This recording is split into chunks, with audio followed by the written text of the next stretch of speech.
So, okay, very good morning, all of you.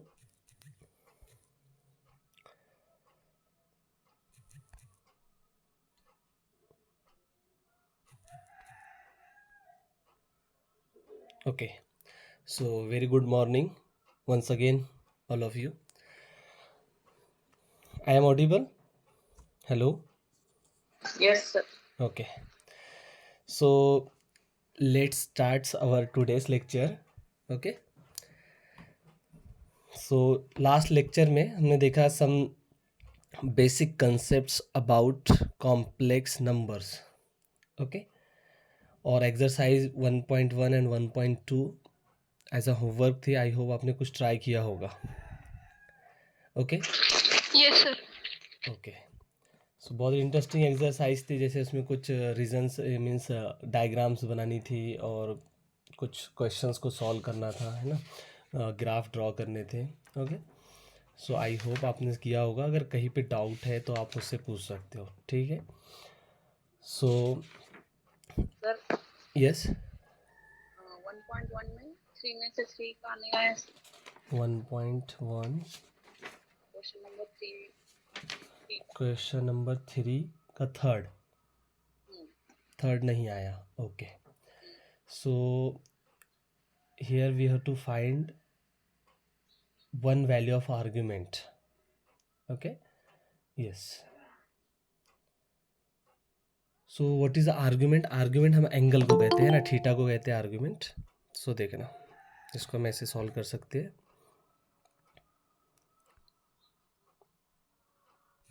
Okay, this is question number, this question. Okay, question number 3 का 3 है. Okay, z is equal to √3 minus I to the power 6. Okay, so देखिए इसको हम कैसे solve करेंगे.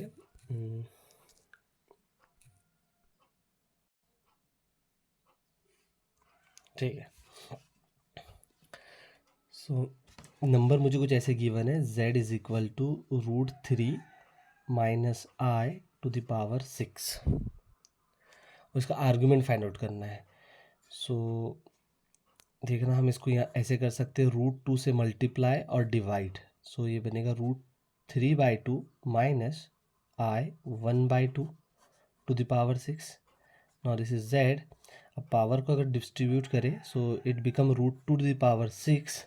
Okay, and then √3/2 minus I 1/2 to the power 6. Okay, then here it become 2 to the power 3, which is 8. Okay, and then see here, we write this number in the form of cos theta minus I sin theta. Okay, अगर हम इसको ऐसे लिखे तो सब हम देख सकते हैं कि आर्ग्यूमेंट क्या होगा. ओके, सो अब मुझे देखना होगा कि cos किस एंगल पे √3/2 होता है और साइन किस एंगल पे, है ना. सेम एंगल पे कॉस की वैल्यू √3/2 होना चाहिए और साइन वैल्यू 1/2 होना चाहिए. सो मुझे लगता है कि 30 डिग्री पे, क्योंकि कॉस 30 √3/2 होता है और साइन 30 1/2 होता है, तो यहाँ हम लिख सकते हैं cos 30 means π/6 minus I sine 30. Okay, sine 30 π/6 to the power 6. Okay, then यहाँ हम यूज़ कर सकते हैं डी मॉरिस थ्योरम. सो ये जो पावर है वो सीधे एंगल के पास आ जाएगी. So it become cos 6 into π/6 minus I sine 6 into π/6 like this. So 6 get cancel है here and it become 8 cos pi minus I sine pi. Okay, so अगर हम इसको एक्सपोनेंशियल फॉर्म में लिखें तो ये e⁻⁻ माइनस आई पाई है. यस, क्योंकि जब इसका एक्सपांशन आप देखोगे तो कॉस पाई माइनस आई साइन पाई होता है. तो देखिए z is equal to r e⁻ i theta. तो ई की पावर में आई का जो कोफिशिएंट होता है वही आर्ग्यूमेंट होता है. अब यहाँ पे आई का कोफिशिएंट क्या है, माइनस पाई है, तो माइनस पाई एक आर्ग्यूमेंट होगा. ठीक है, दिस इज द आर्ग्यूमेंट. एक ही बोला है इसलिए, और एक से ज़्यादा अगर चाहिए आपको तो इसमें आप क्या करिए, 2n पाई को ऐड कर दीजिए, 2n पाई ऐड कर दीजिए, where n is an integer, तो आपको डिफरेंट डिफरेंट आर्गूमेंट्स मिल जाएंगे। ठीक है, तो इस टाइप से इसको सॉल्व करना था। ओके, ठीक है। जैसे इसमें जो आंसर गिवन है वो 11 पाई गिवन है। ओके, तो 11 पाई भी आ जाएगा, जैसे आप एन की वैल्यू इधर 6 पुट करोगे, सो ये 6 टू ज़ा 12, 12 पाई। ओके, 12 पाई माइनस पाई, तो ये 11 पाई आ जाएगा। ओके, ये आंसर भी करेक्ट है क्योंकि एक वैल्यू बोला है और हमें तो ये जनरल हमने निकाल दिया, अब यहाँ से जो चाहिए वो हम ले सकते हैं। ठीक है, ओके, आई होप आपको ये समझा होगा। सर वहाँ पे √2 कैसे आया सर? √2 कैसे आया? अच्छा अच्छा, तो फिर हाँ, यहाँ पे √2 नहीं चाहिए था, ओनली 2 चाहिए। ओके, सो क्योंकि हमने ओनली 2 से बैलेंस किया है ना, तो ओनली 2 चाहिए, 2⁶, तो ये कितना होगा, 64। तो यस 64 रहेगा दिस वन। आंसर चेंज नहीं होगा क्योंकि ये एक्चुअल में ये मॉडुलस होता है, हमें तो आर्ग्यूमेंट देखना था, इसलिए आंसर सेम ही रहेगा, सिर्फ यहाँ पे ये 8 के प्लेस पे 64 आ जाएगा। Okay, yes, now it is correct. Okay, so और कहीं पे अगर किसी को डाउट है तो पूछ सकते हैं, अदरवाइज हम सेक्शन 1.3 स्टार्ट कर रहे हैं। ओके, सो देखिए, सम एलिमेंट्री फंक्शन, तो इसमें सबसे पहले हमें देखना है कॉम्प्लेक्स एक्सपोनेंशियल फंक्शन, इसके बाद हम देखेंगे कॉम्प्लेक्स लॉगरिथमिक फंक्शन। ठीक है, सो आप देख सकते हो यहाँ पे कॉम्प्लेक्स एक्सपोनेंशियल फंक्शन है, जैसे एक्सपोनेंशियल फंक्शन होता है रियल फंक्शन की क्लास में e⁻x। अब यहाँ पे जो वेरिएबल रहेगा वो कॉम्प्लेक्स वेरिएबल रहेगा z, तो e⁻z इसको कहते हैं कॉम्प्लेक्स एक्सपोनेंशियल फंक्शन। ठीक है, सो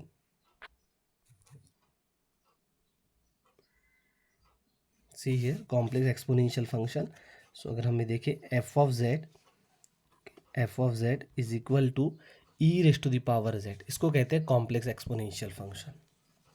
ओके, सो देखिए z जो होता है ये x प्लस आई वाई होता है, तो फिर हम इसको ऐसे लिख सकते हैं e⁻x e⁻i y। Now e⁻x as it is, और ये e⁻i y को हम ऐसे लिख सकते हैं cos y plus i sin y। Okay, yes, so this is the expansion of e⁻z, इसको कैसे लिख सकते हैं e⁻x cos y plus i sin y। ठीक है, नाउ देखिए, अब इसमें जैसे कोई भी नंबर जो होता है ना, अगर इस फॉर्म में है तो ये जो होता है ई का कोफिशिएंट, इसको कहते हैं मॉडुलस, और ई की पावर में आई का जो कोफिशिएंट होता है उसको कहते हैं आर्ग्यूमेंट। तो अब यहाँ पे देखिए इसका मॉडुलस है ना e⁻z का मॉडुलस, मॉडुलस ऑफ e⁻z, तो क्या होगा, देखिए ये यहाँ पे ई का जो कोफिशिएंट होता है वही मॉडुलस होता है, तो मॉडुलस ऑफ e⁻z क्या होगा, e⁻x होगा। और ऐसे ही आर्ग्यूमेंट ऑफ e⁻z क्या होगा, तो ई की पावर में आई का जो कोफिशिएंट होता है तो वो है y, तो आर्ग्यूमेंट ऑफ e⁻z क्या होगा, y होगा। ठीक है, लेकिन अगर आपको जनरल आर्ग्यूमेंट चाहिए तो इसमें क्या करते हैं, हम 2n पाई को ऐड कर लेते हैं, where n is an integer. ठीक है, ऐसे। अदरवाइज आप यहाँ पे देखिए ये जो है e⁻z आप ऐसे भी देख सकते हो, e⁻z को हम e⁻x e⁻i y लिख सकते हैं। ठीक है, अब ये मॉडुलस को अगर हम डिस्ट्रीब्यूट करें तो e⁻x एंड e⁻i y। ठीक है, अब देखना, एक मैं आपको बताता हूँ कि modulus of e⁻ something, okay, ये हमेशा 1 होता है। कैसे 1 होता है, तो हम इसको कॉस समथिंग ऐसे लिख सकते हैं ना, कॉस समथिंग प्लस आई साइन समथिंग, ऐसे। सो जब इसका मॉडुलस आप फाइंड आउट करोगे तो ये क्या बनता है, स्क्वायर रूट में cos square something, okay, plus sine square something, ऐसे। और ये स्क्वायर रूट 1 आता है, फिर ये 1 बन जाता है ऐसे। So E raised to the power I something का जो मॉड होता है 1 होता है, तो अब यहाँ पे ये वही है, ई raised to power I Y का मॉड है तो ये 1 बन जाएगा। So E raised to the power X का मॉड और यहाँ 1, ठीक है। So E raised to the power x कैसा होता है, पॉजिटिव होता है। अब देखिए ये एक्स और वाई क्या है, रियल वेरिएबल है। हम जानते हैं ई raised to the power X का जो ग्राफ होता है वो ऐसे होता है, एक्स एक्सिस के ऊपर होता है, मीन्स पॉजिटिव।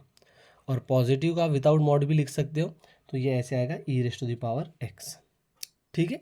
सो देखिए mod of E raised to power Z को हमने ऐसे लिखा, फिर इसको सिंप्लीफाई करके किसके इक्वल आ गया, ई रेस्ट टू पावर एक्स के इक्वल आ गया। और अदरवाइज मैंने यहाँ पे आपको डायरेक्ट बताया है कि ई रेस्ट टू पावर जेड का मॉड क्या होता है, ई रेस्ट टू पावर एक्स होता है, और इसका आर्ग्यूमेंट क्या होता है, वाई प्लस 2n पाई होता है, ठीक है। ओके, अब इसके बाद देखना है जैसे हमें कॉन्जुगेट, जैसे कुछ प्रॉपर्टीज़ हम अब डिस्कस कर रहे हैं यहाँ पे। जैसे हमने suppose first conjugate E raised to the power Z का कॉन्जुगेट तो किसके इक्वल होता है, ये ई raised to power Z conjugate के इक्वल होता है, ठीक है। कैसे, तो आप इसको एक्सपांशन से भी देख सकते हो यहाँ से, okay.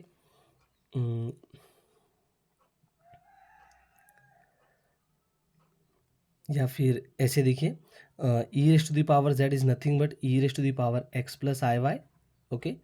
Then it can be written as E raised to the power x E raised to power I Y, okay. So ये यहाँ हम देखते हैं कि हम कॉन्जुगेट ले लेते हैं बोथ साइड, ठीक है। Now E raised to the power Z whole conjugate is equal to E raised to the power X conjugate E raised to power I Y conjugate, ठीक है। ई raised to the power X real number होगा हमेशा किसी भी x के लिए, तो real number का कॉन्जुगेट तो वही आता है। देन यहाँ पे देखिए जब कॉन्जुगेट लोगे तो ई raised to power minus I Y हो जाएगा, ठीक है। यस, अब इसको ऐड कर लीजिए तो ये ई raised to the power X minus I Y है। अब ये एक्स माइनस आई वाई को आप जेड कॉन्जुगेट लिख सकते हो, ठीक है। यस, तो ई raised to power Z whole conjugate किसके इक्वल आता है, ई raised to power Z conjugate के इक्वल आता है, ठीक है। ये एक रिजल्ट है। इसके बाद जैसे और कुछ रिजल्ट्स, जैसे ई की पावर में अगर 0 है तो ये 1 होता है। देन ई पावर z1 ई पावर z2 अगर है, बेस सेम होगा तो पावर को हम ऐड कर लेंगे, ठीक है। देन ऐसे ही ई पावर z1 अपॉन ई पावर z2, सो इसको हम लिख सकते हैं ई पावर z1 ई पावर माइनस z2, है ना, क्योंकि जब ये न्यूमरेटर में जाएगा तो निगेटिव पावर हो जाएगी, और अगेन बेस सेम है इसलिए हम पावर को ऐड कर सकते हैं। सो ई पावर z1 अपॉन ई पावर z2 किसके इक्वल होता है, E power z1 minus z2 के इक्वल होता है, ठीक है। तो ये कुछ बेसिक से रिजल्ट्स है। एक और लिख लेते हैं, जैसे E power Z and whole power N, तो ये किसके इक्वल होता है, ई पावर एन जेड के इक्वल होता है। जस्ट इंडाइसिस रूल ही है, ओके। उसके बाद देखिए कि एक होता है कॉम्प्लेक्स एक्सपोनेंशियल फंक्शन और एक होता है रियल एक्सपोनेंशियल फंक्शन, ठीक है। मैं एक बार यहाँ लिख लेता हूँ ऐसे, f of x is equal to E raised to the power x और एक f z is equal to E raised to the power z. तो ये रियल एक्सपोनेंशियल फंक्शन है और एक कॉम्प्लेक्स एक्सपोनेंशियल फंक्शन है, ठीक है। सो इसका ग्राफ तो हमने अभी अभी देखा था, ऐसे होता है, ठीक है। लेकिन यहाँ पे ग्राफ पॉसिबल भी नहीं होता, ये कॉम्प्लेक्स फंक्शन है इसलिए, ठीक है। लेकिन एक बात आप देख सकते हो कि हमें एक डेफिनेशन पता है पीरियोडिक फंक्शन की, ओके। पीरियोडिक फंक्शन क्या होता है, ऐसा फंक्शन जो एक टाइम इंटरवल के बाद वैल्यूज़ को रिपीट करता है उसको पीरियोडिक फंक्शन कहते हैं। जैसे sine x, okay. Sine x में आपने देखा होगा कि 2 पाई के बाद साइन एक्स जो है वैल्यू को रिपीट करता है, जैसे 0 पे 0 होता है, फिर पाई पे 0 होता है, ऐसे ही 2 पाई पे 0 होता है, ओके। तो 0 से लेके 2 पाई में जैसा ये है वैसे ही आगे होता है, मीन्स ऐसे इसको यहाँ आगे शिफ्ट कर सकते हो आप, सेम ये ऐसे, है ना। तो आप देखिए 0, ये 2 पाई है, यहाँ पाई है और ये 0 है, 3 पाई, फिर ये 4 पाई। सो आप देख सकते हो कि जैसा ये 0 से 2 पाई में है वैसे ही 2 पाई से 4 पाई के बीच में है। सो क्या हो रहा है ना कि ये इस इंटरवल पे 0 से 2 पाई में ये वैल्यूज़ को रिपीट करता है, ओके। सो इसलिए पीरियोडिक फंक्शन उसको कहते हैं। अब ये ग्राफ से पता चल रहा है कि ई raised to the power x जो है ये पीरियोडिक नहीं है, क्योंकि ये एक्स एक्सपोनेंशियली इंक्रीज होता जाएगा, मीन्स ये ऐसे यानी ग्राफ जो है ऐसे ऑसिलेट नहीं करेगा इसमें, है ना, जहाँ पे एक्सपोनेंशियली ऐसे ऊपर जाएगा ये, तो ये क्लियरली पीरियोडिक नहीं है, रियल एक्सपोनेंशियल फंक्शन, ठीक है। लेकिन यहाँ पे देखिए आप कि ये जो फंक्शन है ये complex exponential function periodic function होता है। पीरियोडिक फंक्शन की डेफिनेशन भी कुछ ऐसे होती है, जैसे अगर मैं रियल वेरिएबल की बात करूँ, so F of X plus T, अगर एफ ऑफ एक्स के इक्वल आ रहा है for all X belongings to domain where T is some positive real number और some real number, some real, okay, some number, ये कोई number है, okay, और F of X plus T F of X के equal आता है सभी x के लिए, तो फिर कहते हैं कि ये फंक्शन पीरियोडिक है। ओके, तो ये यहाँ पे आप देख सकते हो कि ये फंक्शन भी पीरियोडिक फंक्शन है। कैसे? अगर हम z में 2 पाई को ऐड करें तो ये E raise to the power z plus 2 pi हो जाएगा। ठीक है, सो इसको हम लिख सकते हैं E raise to the power z, E raise to power 2 pi. ठीक है, now E raise to the power 2 pi को हम लिख सकते हैं cos 2 pi plus I time sine 2 pi, और कॉस 2 पाई 1 होता है, साइन 2 पाई 0 हो जाता है, तो ये 1 प्लस 0 मीन्स 1 है, और ये E raise to power z आ गया मीन्स, और इसको हम एफ ऑफ जेड लिख सकते हैं क्योंकि E raise to power Z ही एफ ऑफ जेड है। Okay, so F of Z plus 2 pi F of Z के इक्वल मिल रहा है, दैट मीन्स ये फंक्शन कैसा है? पीरियोडिक फंक्शन है। सो कॉम्प्लेक्स एक्सपोनेंशियल फंक्शन कैसा होता है? पीरियोडिक फंक्शन होता है जिसका पीरियड कितना है? 2 पाई है। ओके, ये इन्फॉर्मेशन है। देन आफ्टर इसके बाद कुछ और रिजल्ट्स है, जैसे रिजल्ट नंबर 6 है ये, E raise to the power Z.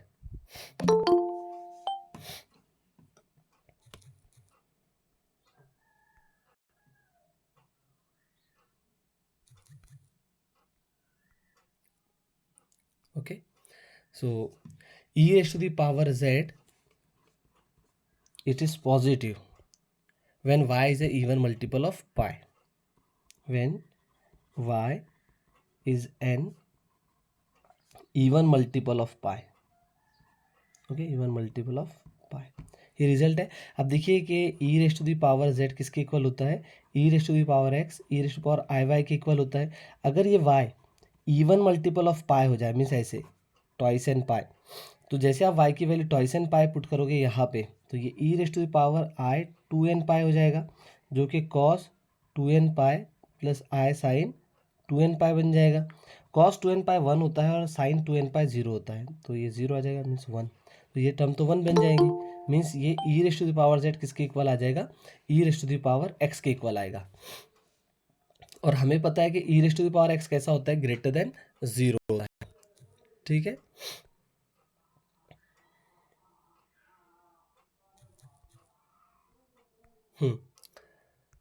So E raise to power x कैसा होता है? ग्रेटर देन 0, तो आप यहाँ से भी देख सकते हो क्योंकि इसका जो ग्राफ होता है एक्स एक्सिस के ऊपर होता है। ठीक है, तो अगर y even multiple of pi है तो ई रेस टू पावर z कैसा होगा? ग्रेटर देन 0 होगा। ठीक है, ये रहा उसका प्रूफ। ऐसे ही अगर y odd multiple of pi है, ठीक है, अगर y ऑड मल्टीपल ऑफ पाई, तो देखिए ऐसे आ जाएगा odd multiple of pi, so same e raised to the power z is nothing but e raised to power x e raised to power I y, okay, so it become e raised to the power x e raised to the power 2n plus 1 pi I। अब ये देखते हैं हमें क्या होगा। ठीक है, सो इसको हम लिख सकते हैं ऐसे cos odd multiple of pi then plus I sine odd multiple of pi. ठीक है, अब ये cos odd multiple of pi -1 होता है। ठीक है, और ये तो 0 हो जाएगा, सो आई 0, तो ये कितना आ गया? -1 आया, मीन्स इसकी वैल्यू क्या हो जाती है? -1 हो जाती है। सो जैसे इसको माइनस साइन से मल्टीप्लाई करोगे तो ई raise to the power Z ये negative E raise to power X के इक्वल हो जाएगा अगर Y odd multiple of pi है तो। सो हम ये जानते हैं कि ई raise to the power X positive होता है और इसको निगेटिव साइन से मल्टीप्लाई कर रहे हैं, इसलिए लेस देन 0 आ जाएगा। तो ई raise to the power Z क्या होता है?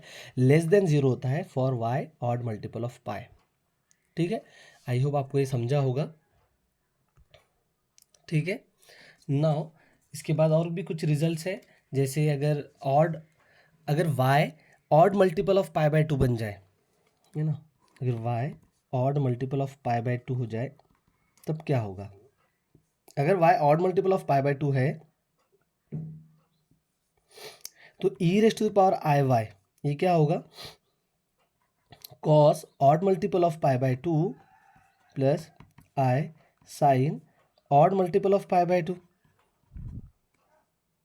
Okay, then cos odd multiple of pi by 2 0 होता है और sine odd multiple of pi by 2 plus minus 1 होता है. तो ये प्लस माइनस आई आ जाएगा, क्योंकि जैसे odd multiple of pi by 2 बोले तो जैसे पाई बाय 2, 3 पाई बाय 2 ऐसे. तो पाई बाय 2 पे साइन की वैल्यू 1 होती है, 3 पाई बाय 2 माइनस, ऐसे अल्टरनेट चलेगी. तो एक बार 1 होगी, एक बार -1 होगी.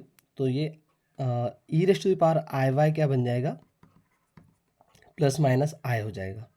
अब जैसे आप इसको यहाँ पुट करते हो, है ना, तो ई raised to the power Z is equal to E raised to power x E raised to power I y में e raised to power I y की वैल्यू प्लस माइनस आई, तो ये plus minus i e raised to the power x. तो ई raised to the power z आप देख सकते हो कि ये प्योरली इमेजिनरी नंबर बन जाएगा.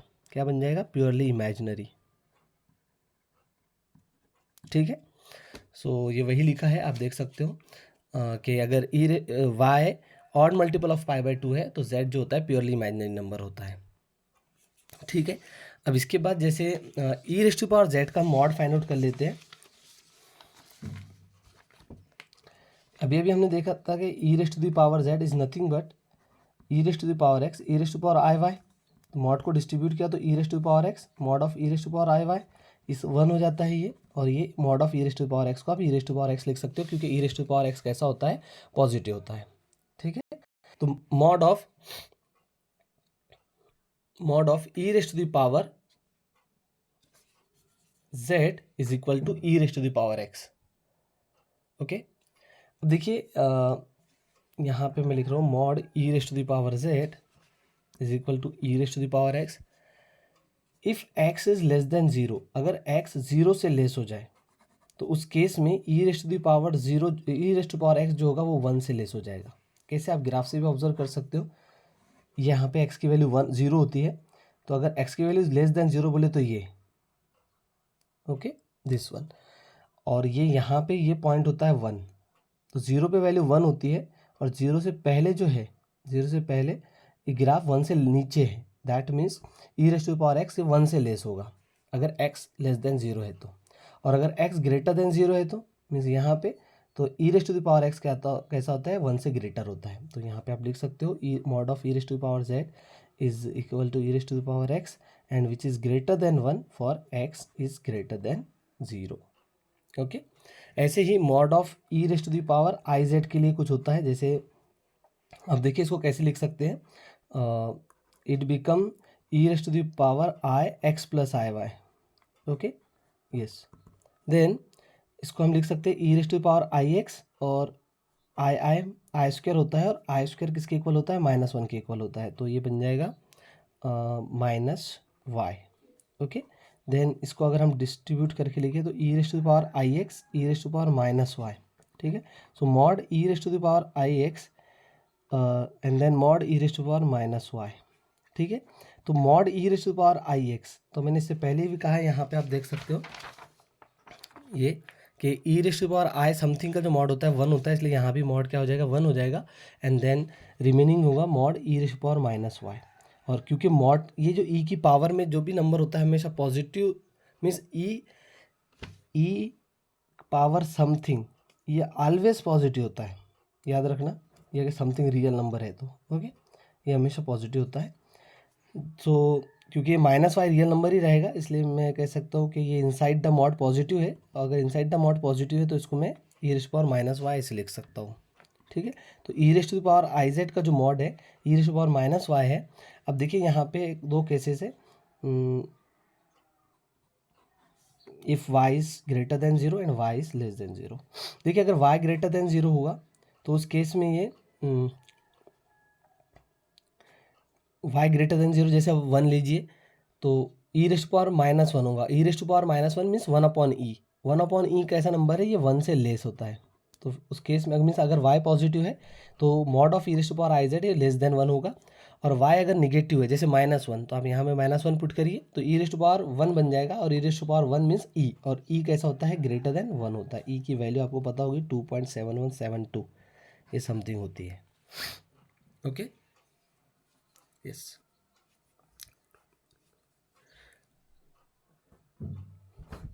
ठीक है, तो ऐसे होता है। ये रिजल्ट भी आपको गिवन है इसमें। देन एक दो रिजल्ट्स और भी गिवन है, जैसे आप यहाँ पे देख सकते हो, ये देखिए रिजल्ट नंबर जैसे 6 का 6 नंबर। ओके, तो आप इसको इजीली प्रूफ भी कर सकते हो। जैसे यहाँ पे अगर नहीं भी पता है तो कोई प्रॉब्लम नहीं। देखो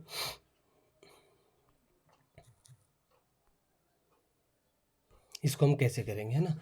जो लिखा हुआ है वो कुछ ऐसे है, mod of E raised to the power Z minus 1 is less और equal to e raised to the power mod z minus 1 and which is less or equal to mod z e raised to the power mod z for any complex number z.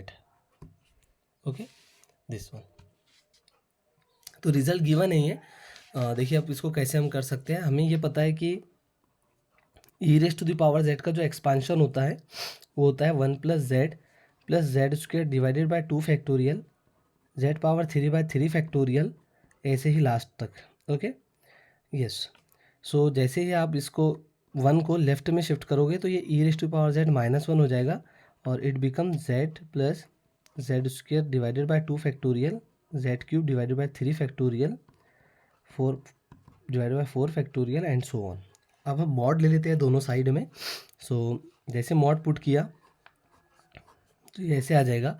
अब हमें ये पता है कि addition पे जब mod को हम डिस्ट्रीब्यूट करते हैं तो ये इनइक्वलिटी ऐसे आ जाती है, लेस और इक्वल की। ठीक है, तो फिर ये ऐसे आ जाएगा mod z plus mod z² divided by 2 factorial mod z³ divided by 3 factorial, ऐसे ही mod z⁴ divided by 4 factorial plus up to and so on. Okay, now अब देखिए यहाँ पे हम क्या कर सकते हैं कि मीन्स ये मॉड जेड तो एज इट इज लिखा, 2 फैक्टोरियल 3 फैक्टोरियल सब पॉजिटिव नंबर होते हैं तो विदाउट मॉड लिख सकते हैं इसको। तो आप देखिए मैं इसको डायरेक्ट ऐसे लिख रहा हूँ और जो पावर होती है मॉड के साथ कम्यूट करती है, इसलिए हम इसको ऐसे लिख सकते हैं mod z² upon 2 factorial then mod z³ upon 3 factorial mod z power 4 upon 4 factorial plus up to and so on. Okay, तो ये इस टाइप से आ जाएगा। ठीक है, यस। नाउ अब हम देखिए क्या करते हैं कि 1 ऐड करते हैं और बैलेंस करने के लिए 1 सब्ट्रैक्ट भी करते हैं। ठीक है, सो 1 हमने ऐड किया, ओके, और ऐसे ही 1 को हम सब्ट्रैक्ट भी करेंगे। ठीक है, तो ये 1 जो ऐड किया था उसको सब्ट्रैक्ट भी करना होगा। अब देखिए यहाँ पे कि ये जो एक्सपांशन है इनसाइड द ब्रैकेट जो दिख रहा है आपको राउंड ब्रैकेट, ये एक्चुअल में e raised to the power mod z का एक्सपांशन है ना। अब देखिए इसी एक्सपांशन में जेड के प्लेस पे अगर मॉड जेड को रिप्लेस कर दोगे तो आपको ये मिल जाएगा। So E raised to power mod z और फिर ये -1 ऐसे। ठीक है, तो आप देखिए हमने एक पार्ट इसका प्रूफ कर दिया है, mod of E raised to power z -1 is less और equals to E raised to power mod z -1। ऐसे ही हम सेकेंड पार्ट भी इसका प्रूफ कर सकते हैं, मीन्स कि ये जो क्वांटिटी है दिस वन ये इससे लेस होती है, लेस और इक्वल होती है। ठीक है, तो उसको हम कैसे कर सकते हैं।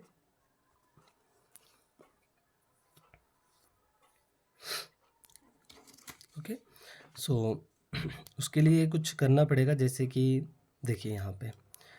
ठीक है, अभी मैं एक बार ऐसे लिख लेता हूँ, इसको साइड लेफ्ट में लिख लेता हूँ, e raised to the power mod z -1, है ना। तो आप देखिए कि ये जो है ये एक्चुअल में इसके इक्वल होता है ना। क्योंकि देखिए जब आप ये एक्चुअल में ये ई रेस्ट पावर मॉड जेड का एक्सपांशन है, फिर -1, तो +1 -1 कैंसिल होकर आपको यही मिल जाएगा। सो मैं इसको एक बार लिख लेता हूँ इधर। So this is equal to mod z plus mod z² divided by 2 factorial mod z³ divided by 3 factorial power 4/4 factorial plus up to and so on. तो ये जो होता है ये इसके इक्वल होता है।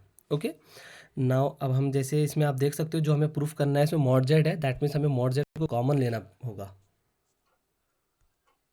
ठीक है, तो जैसे हमने मॉड जेड कॉमन लिया तो देखिए रिमेनिंग क्या रहेगा, 1 plus mod z upon 2 factorial plus mod z power 2 upon 3 factorial mod z power 3 upon 4 factorial plus up to and so on, इस टाइप से।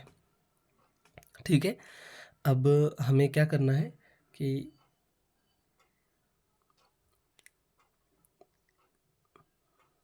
ई raised to the power z लेके आना है। Okay, so E raised to the power Z के लिए हमें चाहिए 1 plus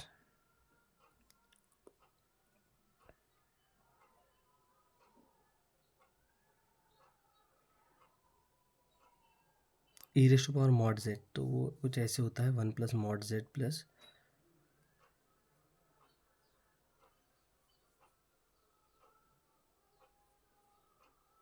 so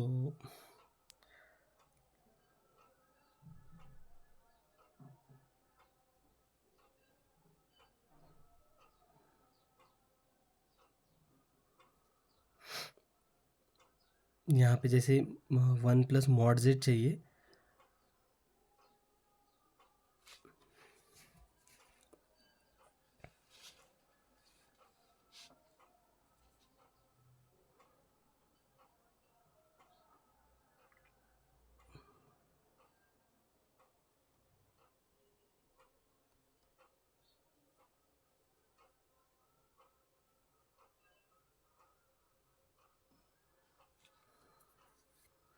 या फिर हम डायरेक्ट यहाँ से कर सकते थे क्या?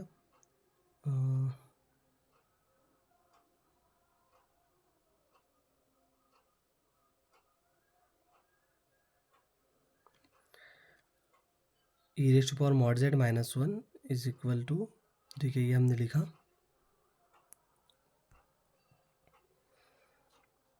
मॉड जेड, ये यहाँ से लिखा हमने। ओके, दिस वन, ये वैल्यू ही ई raised to power mod z minus 1 की है। ओके, देन मॉड जेड को कॉमन लिया, सो ये मुझे मिल रहा है। अब मुझे mod z e raised to power mod z लेके आना है। So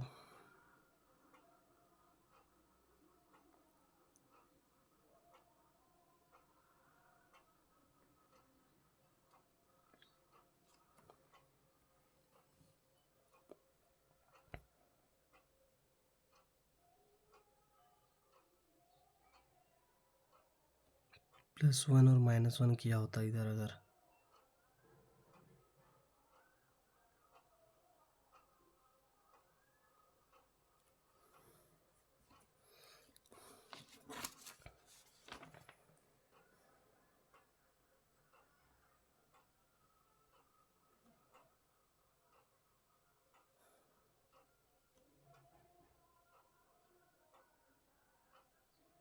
mod z plus mod z square divided by 2 factorial,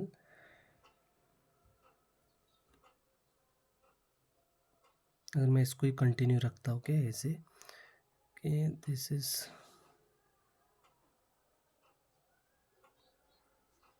is less और इक्वल टू, ओके, क्योंकि यही आपका ये जो है यही है ई raised to power mod z minus 1। फिर इसको मैं अगर लेस और इक्वल करता और फिर मॉड जेड को कॉमन ले लिया,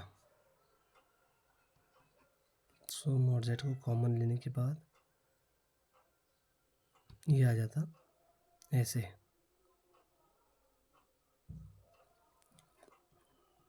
1 plus mod z upon 2 factorial plus mod z square upon 3 factorial plus up to and so on. Okay,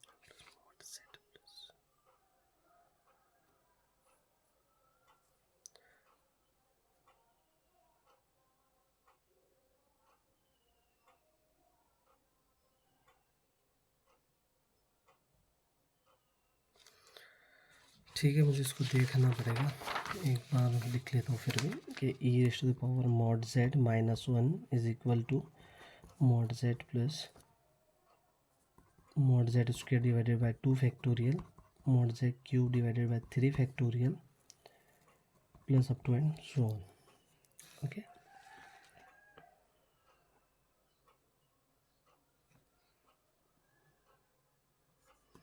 If we take mod z common out, so it become 1 plus mod z upon 2 factorial mod z square upon 3 factorial plus up to and so on.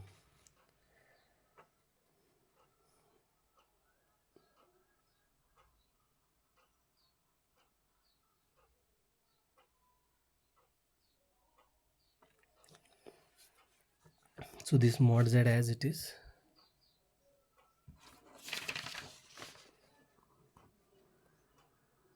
Okay, then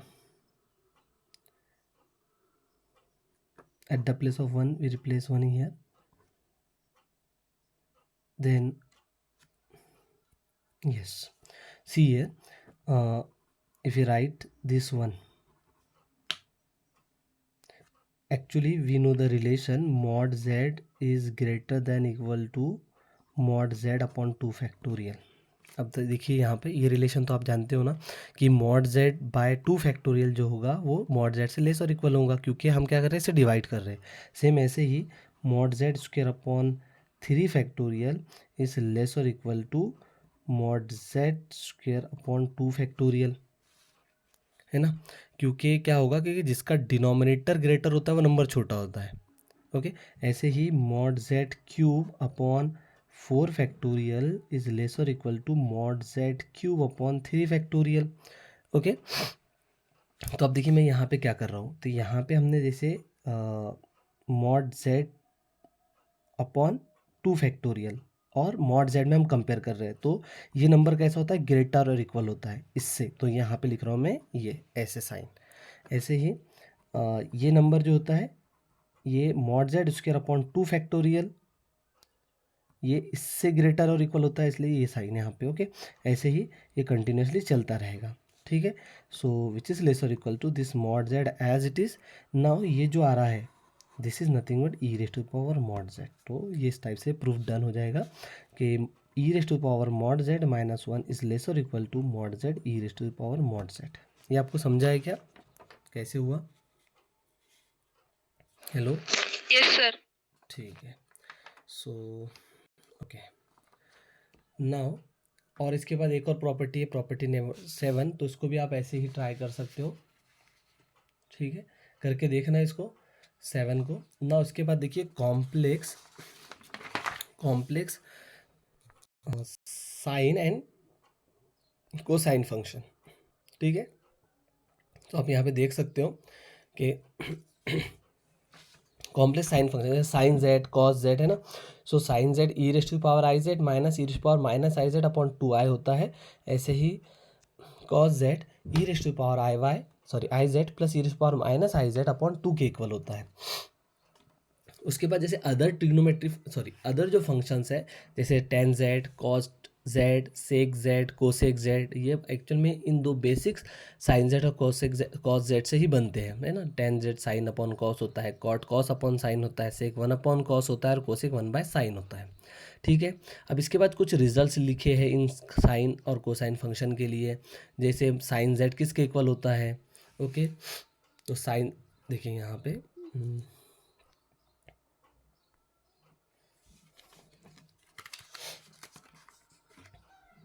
जैसे sine Z. Okay, first है इसमें sine z, तो sine z को हम लिख सकते हैं x plus आई y.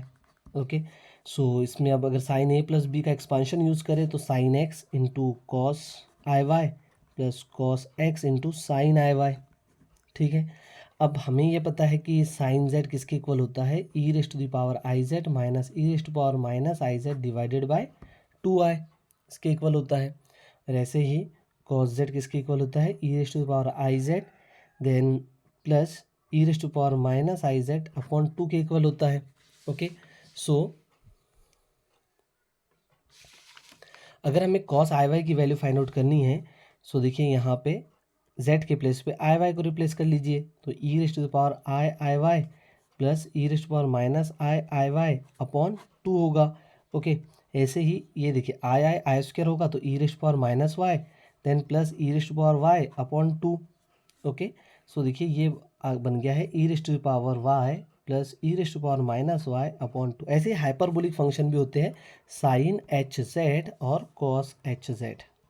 ठीक है, साइन एच जेड होता है ई raised to power Z minus E raised to power minus Z divided by 2, और एस कॉस एच जेड होता है ई raised to power z plus e raised to power minus z by 2।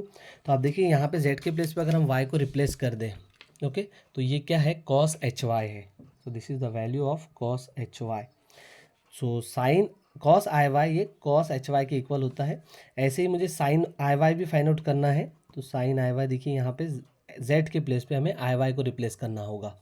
So E raised to the power I y minus E raised power minus I y upon 2i। So E raised to the power minus y minus E raised to the power plus y upon 2i। अगर हम negative sign को common ले तो ये ई raised to power y minus E raised to power minus y upon 2i। अब देखिए -1 को हम क्या लिख सकते हैं, आई स्क्वायर लिख सकते हैं, तो आई से आई कैंसिल हो जाएगा और ये ई raised to power y minus E raised to power minus y divided by 2 बन जाएगा। और अब देखिए ये कहाँ पे है, तो आप देख सकते हो this is nothing but this one. Okay, so ये यहाँ पे एक आई रहेगा ऐसे, क्योंकि हमने आई स्क्वायर लिखा था, एक आई कैंसिल किया तो एक आई रहेगा यहाँ पे, तो ये आई और ये वैल्यू किसकी हो जाएगी, साइन एच वाई ऐसे। ठीक है, सो साइन आई वाई किसके इक्वल होता है, i times sine h y के इक्वल होता है, और कॉस आई वाई ये कॉस एच वाई के इक्वल होता है। तो अगर हम यहाँ पुट करें sine z is equal to sine x plus I y में, तो साइन एक्स तो एज इट इज़ रहेगा, कॉस आई वाई की वैल्यू ये होती है cos h y and cos x as it is sine i y. तो sine i y किसके इक्वल होता है, आई साइन एच वाई के। तो पहले हम आई यहाँ लिख लेते हैं, ओके, और देन साइन एच वाई।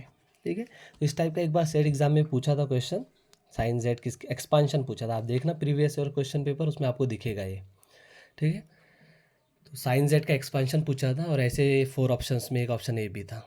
तो इस टाइप से करना होता है ना। अगर आपको बेसिक पता है तो हम उस टाइम पे भी ऐसा ज़रूरी नहीं है कि आप इसको याद रखिए, जस्ट हमें जो इंपॉर्टेंट बातें हैं जैसे कि साइन जेड किसके इक्वल होता है, cos Z, sine H z और कॉस एच जेड, है ना। ये अगर ये 4 फंडामेंटल फार्मूले हमको पता है तो फिर हम कोई भी प्रॉब्लम को टैकल कर सकते हैं ना, किसी भी टाइप का क्वेश्चन रहने दीजिए। ऐसे ही कॉस जेड भी फाइंड आउट कर सकते हैं, मैं वो नहीं फाइंड आउट करके दिखा रहा हूँ। अब देखिए हमने जो साइन जेड फाइंड आउट किया है, अब इसका मॉड फाइंड आउट कर लेते हैं, मॉड ऑफ साइन जेड। तो हमें पता है क्या करना होता है, स्क्वायर रूट में real part square plus imaginary part square. तो रियल पार्ट देखिए ये है, तो इसका स्क्वायर करोगे तो क्या आएगा, sine square x cos square h y then plus imaginary part का square means cos square x और फिर साइन स्क्वायर एच वाई, इस टाइप से। तो it is the modulus of sine z. ऐसे ही मॉड ऑफ कॉस जेड होता है। जैसे कुछ और इंपॉर्टेंट रिजल्ट के साइन जेड जीरो कब होता है, याद रखिए मैं बार बार कह रहा हूँ, है ना, कि साइन जेड जीरो कब होता है, if and only if Z is an integer multiple of pi. Z अगर इंटीजर मल्टीपल ऑफ पाई है तो साइन जेड जीरो हो जाता है। जैसे रियल फंक्शन के लिए होता है वैसे कॉम्प्लेक्स फंक्शन के लिए भी होता है। और कॉस जेड जीरो कब होता है, तो कॉस जेड जीरो होता है odd multiple of pi by 2 के लिए, odd multiple of pi by 2 के लिए कॉस ज़ीरो हो जाता है। ठीक है, तो ये भी आपको पता होना चाहिए। देन ये जो फंक्शन है sine Z, cos Z, sine का रेसिप्रोकल कोसेक जेड, कॉस का रेसिप्रोकल सेक जेड, तो ये 4 फंक्शन कैसे होते हैं, पीरियोडिक फंक्शन है ये, पीरियोडिक है, उनका पीरियड जो होता है ये 2 पाई होता है। कॉम्प्लेक्स फंक्शन में भी ये पीरियोडिक फंक्शन है, जैसे रियल फंक्शन में पीरियोडिक है, वैसे ही complex sine function, complex cos function, complex cosec function और complex sec function is also periodic function and the period of these function is 2 pi. Okay, ऐसे ही टेन फंक्शन होता है, टेन जेड और इसका रेसिप्रोकल कॉट जेड, तो ये भी पीरियोडिक फंक्शन है लेकिन इनका पीरियड जो होता है वो होता है पाई, जैसे रियल फंक्शन के लिए है। ओके, यस, उसके बाद जैसे इसमें कुछ प्रॉपर्टी जो है कॉम्प्लेक्स से मैच करती है, जैसे पीरियोडिक फंक्शन की प्रॉपर्टी हमने देखी, लेकिन ये सभी प्रॉपर्टी रियल फंक्शन और कॉम्प्लेक्स फंक्शन में इक्वल हो ज़रूरी नहीं होता। जैसे हमने देखा था कि साइन एक्स जो होता है बाउंडेड फंक्शन होता है और इसका मॉड लेस और इक्वल टू 1 होता है, लेकिन यहाँ ऐसा नहीं होता कॉम्प्लेक्स फंक्शन में कि मॉड ऑफ साइन जेड है ना लेस और इक्वल टू 1 हो, कोई ज़रूरी नहीं है। एक्चुअल में ये साइन जेड यहाँ अनबाउंडेड फंक्शन है, हम लियोलिस थ्योरम में हमने इसको देखा भी था MSc फर्स्ट ईयर में। Okay yes. इसके बाद जैसे और भी कुछ रिजल्ट्स आप देख सकते हो यहाँ पे, जैसे मैं नीचे बताता हूँ एक बार, ठीक है।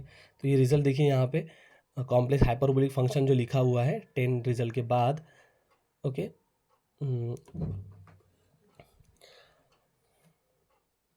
Ten h z cot h z sec h z ऐसे कोसेक एच जेड, तो सेम वैसे ही होता है, ठीक है। उसके बाद जो रिजल्ट्स लिखे हैं साइन जेड और साइन एच जेड में क्या रिलेशन होता है, ऐसे कॉस जेड और कॉस एच जेड में रिलेशन। तो इस टाइप के रिलेशन हम टाइम पे भी फाइंड आउट कर सकते हैं। सिर्फ 4 फार्मूले आपको पता होने चाहिए, sine Z, cos Z, sine H Z है, cos cos H Z. Okay ठीक है। इसके बाद देखिए यहाँ पे एक टेबल बना है, टेबल ऑफ फार्मूले। तो ये टेबल जैसे फार्मूला का ही है, जैसे इसमें ट्रिग्नोमेट्रिक फंक्शंस और हाइपरबोलिक फंक्शंस। तो ये फार्मूले तो आपको पता होने ही चाहिए। जैसे आइडेंटिटी होती है, बेसिक आइडेंटिटी है 3 जो पहले लिखी हुई है, फिर साइन ए प्लस बी और ए माइनस बी का एक्सपांशन, वैसे cos a plus b a minus b, वैसे tan a plus b a minus b, फिर sine minus z a minus sine z के इक्वल होता है, cos minus z a cos z के equal होता है, ऐसे tan minus z minus tan z के इक्वल होता है, फिर sine two z cos two z tan two z sine three Z sine cos four three Z ten three Z. ये सब फॉर्मूले लिखे हुए हैं, आपको तो पता होने चाहिए क्योंकि ये कभी भी कहीं भी यूज़ हो सकते हैं, किसी भी सब्जेक्ट में यूज़ हो सकते हैं, ये इतने इंपॉर्टेंट है। फिर उसके बाद sine A plus B sine A minus B है ना, sine C plus sine D cos C plus cos D sine C minus sine D cos C minus cos D. इस टाइप से ये ट्रिग्नोमेट्रिक फंक्शंस और hyperbolic function के ऐसे दोनों ने कंपेयर करके बताया कि क्या डिफरेंस होता है। तो कुछ कुछ फॉर्मूले में डिफरेंस है, वो आप उसको सॉर्ट आउट करना। ओके और आपको ये पता होने भी चाहिए, ठीक है। इसके बाद देखिए बहुत ही इंपॉर्टेंट फंक्शन है ये, एक्चुअल में सिलेबस में आपको मिलेगा सभी एग्जाम्स के, कॉम्प्लेक्स लॉगरिथमिक फंक्शन, ठीक है। So okay complex logarithmic function.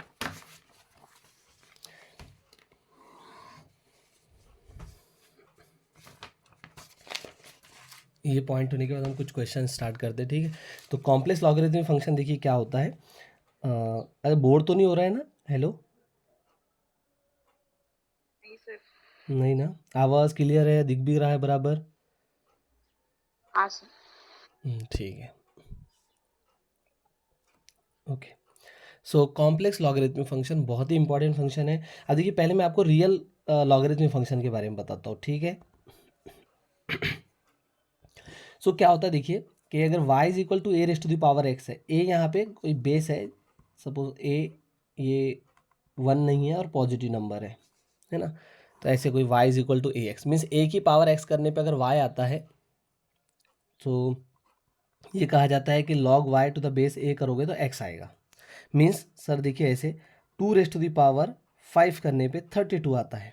Okay so log 32 to the base 2 ये 5 आ जाएगा ऐसे, है ना। सो आप इसको ऐसे भी सोच सकते हो, देखिए कि 32 2 की कितनी पावर है ना।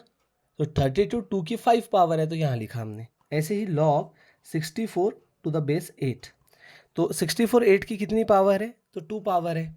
ओके ऐसे ही log 100 टू द बेस 10, तो 110 की कितनी पावर है, तो 10 पावर है, सॉरी 10 नॉट 2 पावर है। ओके तो इस टाइप से होता है लॉगरिथमिक फंक्शन। अब मैं अगर आपसे पूछूं कि log -2 या फिर log -25 5 की कितनी पावर है। ओके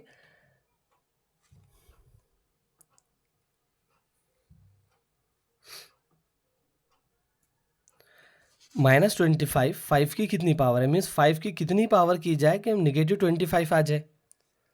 तो ऐसा पॉसिबल ही नहीं है, क्योंकि 5 की जो भी पावर करोगे हमेशा पॉजिटिव रहेगी, निगेटिव नहीं बन सकती। मीन्स इस केस में ये डिफाइंड ही नहीं होगा, मीन्स ये इसलिए डिफाइंड नहीं हुआ क्योंकि नंबर जो आगे लिखा था लॉग के निगेटिव नंबर है। ओके, सो जो रियल लॉगरिथमिक फंक्शन होते हैं वो निगेटिव नंबर्स के लिए डिफाइंड नहीं होते, और ऐसे जीरो के लिए भी डिफाइंड नहीं होता है। जैसे लॉग जीरो और यहाँ 5 लिखा, तो 5 की कितनी पावर की जाए कि जीरो आ जाए, तो हमें पता है कि 5 की कितनी भी पावर करिए जीरो नहीं आएगा, तो अगेन ये जीरो के लिए डिफाइंड नहीं है। तो जो रियल लॉगरिथमिक फंक्शन होता है वो जीरो और निगेटिव नंबर के लिए डिफाइंड ही नहीं होता, लेकिन ऐसा कॉम्प्लेक्स नंबर के लिए, कॉम्प्लेक्स लॉगरिथमिक फंक्शन के लिए नहीं है।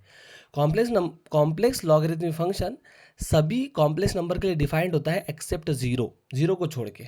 ठीक है, यस। तो अब देखिए यहाँ पे जैसे f of Z is equal to log Z.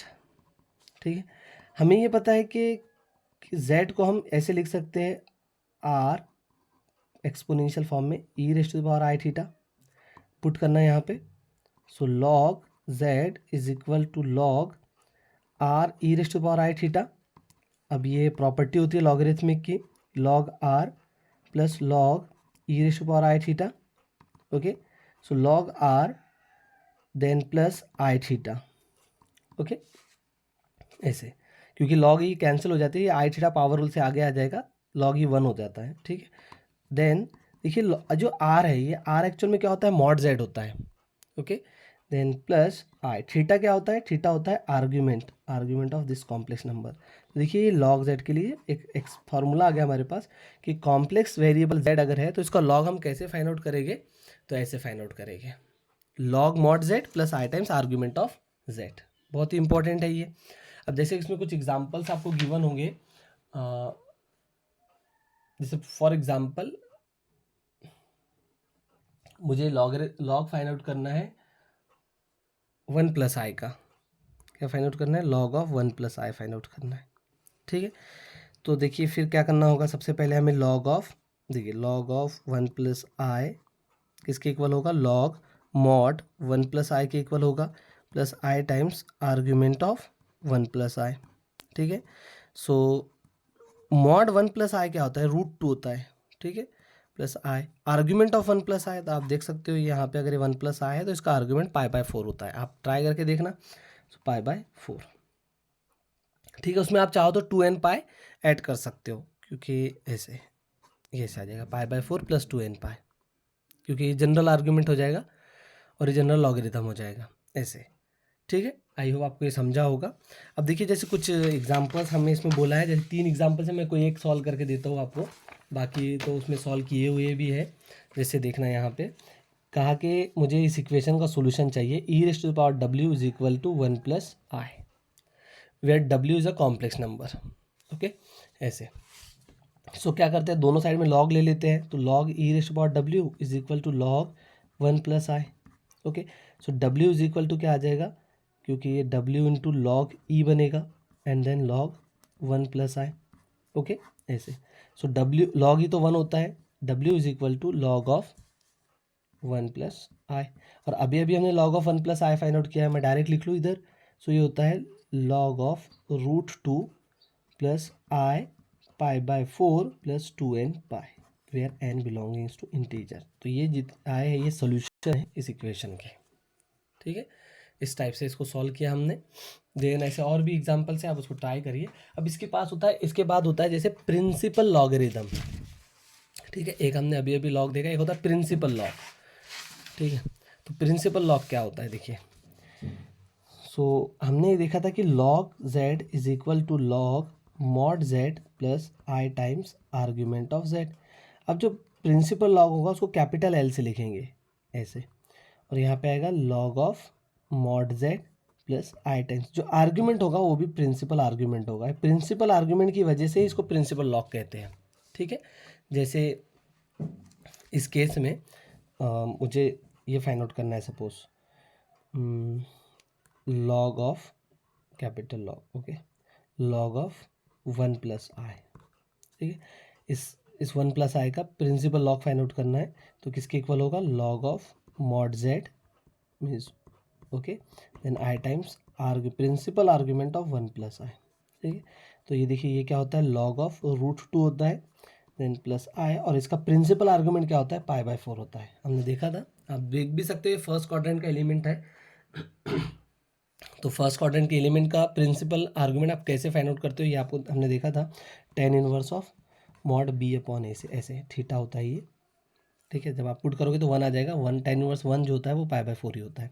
तो ये जो आया है ये प्रिंसिपल लॉग है इस नंबर का, ठीक है, प्रिंसिपल लॉग, और ये था जनरल लॉग, है ना। इससे पहले जो हमने फाइंड आउट किया था ये जनरल लॉगरिथम था, ओके। तो इसमें जनरल वैल्यूज़ आती है,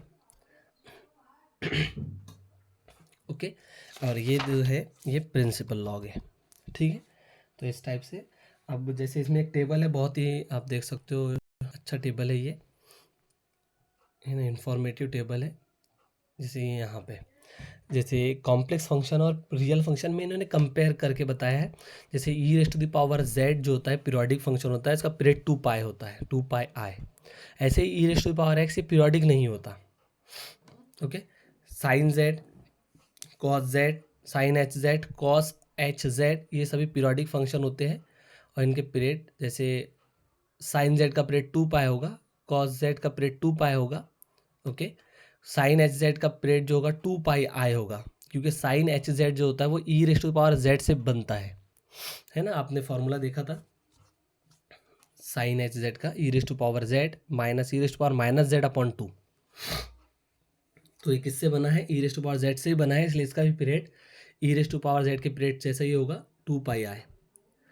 कॉस एच जेड का भी पीरियड 2 पाई आई होता है, लेकिन साइन एच एक्स और कॉस एच एक्स का पीरियड जो होता है पीरियोडिक के फंक्शन नहीं होते हैं। आप इनके ग्राफ देखना, डेसमॉस में ड्रॉ करना है, डेसमॉस में साइन एच एक्स और कॉस एच एक्स, ठीक है। अब इसके बाद जैसे ये एग्जाम, हेलो, हाँ, एक्सरसाइज 1.3 यहाँ से स्टार्ट हो रही है, अब देखिए आप, ठीक है। तो इसमें क्या करना है आपको, फर्स्ट क्वेश्चन में real part, imaginary part, modulus conjugate find out करना है। तो ये आप ही करोगे, है ना, जो प्रॉब्लम आएंगे हम नेक्स्ट क्लास में डिस्कस करेंगे। उसके बाद जैसे सॉल्व द फॉलोइंग इक्वेशन, ये बहुत ही इंपॉर्टेंट, सेकंड क्वेश्चन बहुत ही इंपॉर्टेंट क्वेश्चन है ये। आप इसके सभी क्वेश्चन, है ना, सॉल्व करना सभी को। जैसे ई raised to power Z is equal to 0, first question देख रहे होंगे, तो हमें जेड फाइंड आउट करना है such that E raised power Z 0 आ जाए। तो ऐसा जेड संसार में एग्जिस्ट ही नहीं करता, that means this equation has no solution. क्यों एग्जिस्ट नहीं करता, आप उसके पीछे रीज़न ढूंढना, अब है ना, मैं बताता हूँ नहीं तो नेक्स्ट क्लास में। ऐसे E raised to power Z is equal to 1, तो ये ऐसे मिल जाएगी बहुत सारे नंबर्स, इन सभी को आप सॉल्व करिए, ठीक है। इसके बाद जैसे how many real, question number 3 में show that the complex exponential function, complex trigonometric function, complex hyperbolic function are periodic, okay, their periods, तो ये हमने अभी अभी देखा है। देन इसके बाद question number 4, how many counterparts of the above function are periodic, find periodic whenever applicable. Question number 5, write the expression in the form of x and y, ठीक है, वो रियल और imaginary part में इसको लिखना है आपको। Then आगे देखिए complex values of the given logarithm, तो ये लॉग फाइंड आउट करने हैं, उसके बाद प्रिंसिपल लॉग फाइंड आउट करने हैं। आंसर भी गिवन है, सो मैच करना, जो नहीं आते नेक्स्ट क्लास में हम डिस्कस करेंगे। अब यहाँ से क्या हो रहा है कि ये देखिए, ये इसमें आप क्या करना है, ट्रू फॉल्स एक्सरसाइज गिवन है, तो आप इसको ट्राई करो, जो नहीं आते हम नेक्स्ट क्लास में डिस्कस करेंगे, ठीक है। तो ट्रू फॉल्स तो मैं नहीं बताऊँगा। अब इसमें जैसे डायरेक्ट हम SCQ पे आते हैं ना, ट्रू फॉल्स आप ट्राई करना, क्योंकि इससे कंसेप्ट क्लियर होते हैं आपके, बहुत सारे कंसेप्ट जो आपको नहीं पता है वो पता चल जाएंगे, ठीक है, ओके। सो ट्रू फॉल्स आप ट्राई करना, कौन है ना, तो उसके बाद हम नेक्स्ट क्लास में इसको डिस्कस करते हैं। अब इसमें SCQ देखिए, यहाँ पे फर्स्ट क्वेश्चन आप देख पा रहे होगे कि if z is equal to x plus I Y then the number of solution of the equation Z square is equal to Z bar इस। तो इसको कैसे सॉल्व करेंगे, कोई आइडिया बोलिए, कैसे इसको सॉल्व करेंगे क्वेश्चन नंबर फर्स्ट को।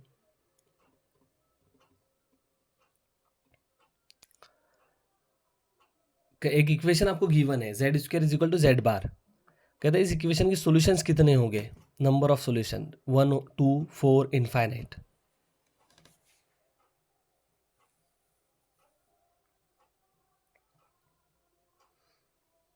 कोई आइडिया नहीं,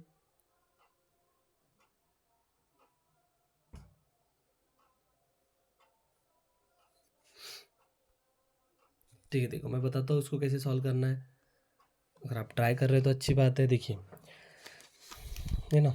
अभी हमें यही सीखना है, ये तो थ्योरी हमने पढ़ ली पहले, अब इसको अप्लाई करना है, ठीक है। सो देखिए यहाँ पे जो इक्वेशन मुझे गिवन है वो ऐसे है, Z square is equal to Z bar, z क्या है, एक्स प्लस आई वाई है।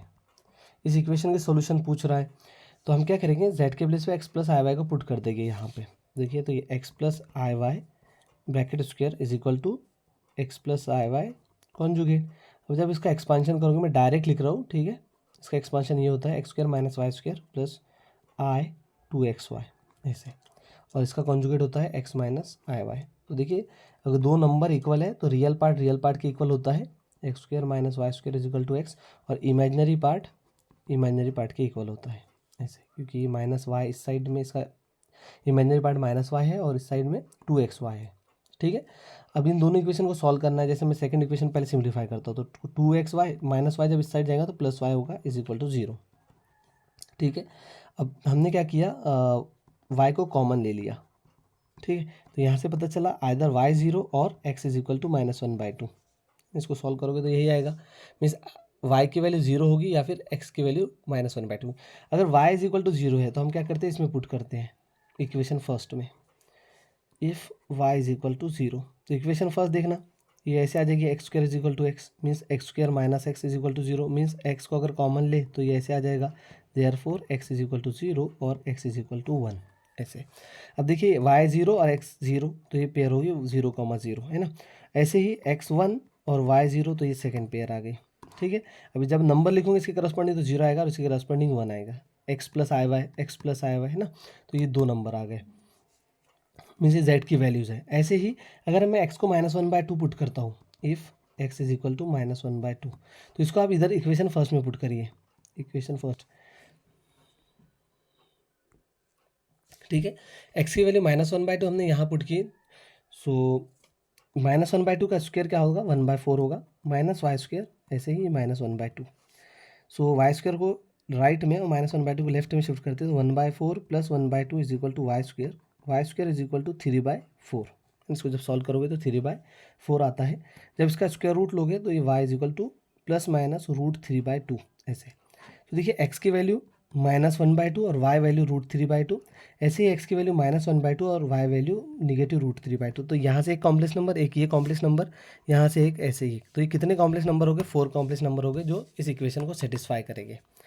आप बोलोगे कौन से, तो मैं वो बता भी सकता हूँ आपको, जैसे कि एक है ज़ीरो, वो यहाँ से हमें मिला था, एक है वन जो यहाँ से हमें मिला है, और एक है ये नंबर। तो आप देखिए ये z is equal to minus one by two plus i root three by two, और एक है z is equal to minus one by two minus i root three by two. ऐसे ये फोर कॉम्प्लेक्स नंबर है, तो इसके solutions कितने हैं, फोर सॉल्यूशंस हैं, ठीक है। तो इस इक्वेशन के फोर सॉल्यूशन है, ठीक है। ऐसे ही आपको क्या करना है कि इसको सॉल्व करना है। एग्जाम्पल नंबर टू देखिए, है ना। तो ऐसे ही आप इसको ट्राई करिए, नेक्स्ट क्लास में हम इन सबको डिस्कस करते हैं, ठीक है। आपकी जो प्रॉब्लम्स रहेगी उसको हम डिस्कस करेंगे, तो आप ट्राई करिए, ओके। अच्छे क्वेश्चंस है ना, बहुत कुछ सीखने मिलेगा इससे हमें, ठीक है। तो आप एस सी क्यू तक करिए, उसके बाद एम सी क्यू जो है, एम सी क्यू में ज़्यादा क्वेश्चन नहीं है, ओनली फोर क्वेश्चन है। एम सी क्यू बोले तो मोर देन वन ऑप्शन इसमें करेक्ट हो गए, एस सी क्यू बोले सिंगल करेक्ट क्वेश्चन, इसमें मल्टीपल करेक्ट क्वेश्चन, है ना। तो इसमें multiple correct means multiple option correct हो सकते हैं। सो इस टाइप से आप ट्राई करिए, नेक्स्ट क्लास में हम इसको डिस्कस करते हैं, ठीक है ना। तो साथ में चलते रहिए, ऐसे नहीं कि अभी बाद में करेंगे, आराम से करेंगे, ऐसे नहीं, उससे क्या होगा, प्रॉब्लम होगी आपको फिर। तो अभी साथ साथ में चलते रहिए, है ना, आपको ट्राई करते रहिए, तो उसको थोड़ा टाइम दीजिए, है ना, जब भी कॉलेज बाद, डिपार्टमेंट के बाद, जैसे शाम में, ओके। सो ठीक है, मुझे लगता है यहाँ पे स्टॉप करना चाहिए। आई होप आपको समझ में आया होगा, ठीक है। Yes sir. ठीक है, तो स्टॉप करते हैं यहाँ पे हम लोग।